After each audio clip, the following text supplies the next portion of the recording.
Indian premier league IPL-এর 2025 আসরের নিলাম অনুষ্ঠিত হয়ে গেল সৌদি আরবের জেদ্দায়। সেখানে সর্বরেকর্ড ছাড়িয়ে সবথেকে দামি ক্রিকেটার রিশাব প্যান্ট, তিনি লখনৌ সুপার জায়ান্টের হয়ে তিনি খেলবেন।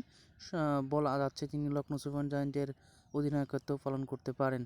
তারপর রয়েছেন ভারতীয় সবচেয়ে থেকে মারকুটে ব্যাটসম্যান সুরেশ আয়ার, 26.75 কোটি দিয়ে তিনি পাঞ্জাব কিংসের হয়ে খেলবেন। তারপরে রয়েছেন আশদীপ সিং, 18 কোটিতে তিনি পাঞ্জাব কিংসের হয়ে তিনি খেলবেন।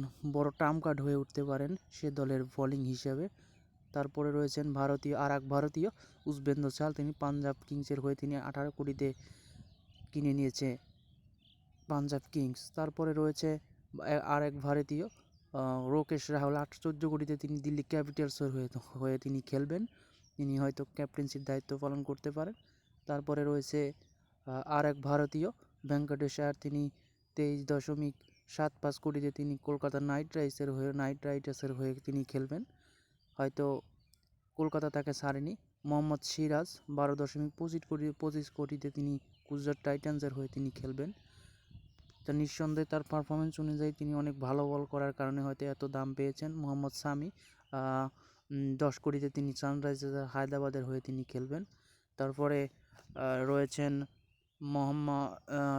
ফিল সল্ট, বর্তমান সময়ে সবথেকে মারকুটে ব্যাটসম্যান হিসেবে তিনি RCBর হয়ে এবারের 2025 IPL-এ তিনি খেলবেন।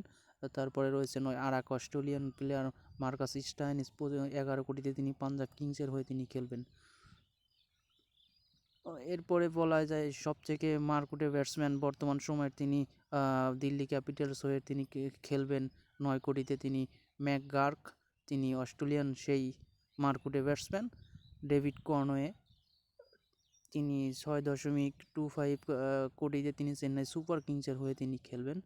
এবার প্রতিবারের আসরের মতোই গ্লেন ম্যাক্সওয়েল, 4.20 কোটিতে পাঞ্জাব কিংসের হয়ে তিনি খেলবেন।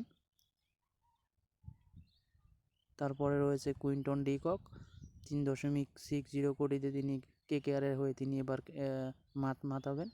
তারপরে সবথেকে কম দামের প্লেয়ার রহমানুল্লাহ গুলবাজ, 2 কোটিতে তিনি KKR-এর হয়ে তিনি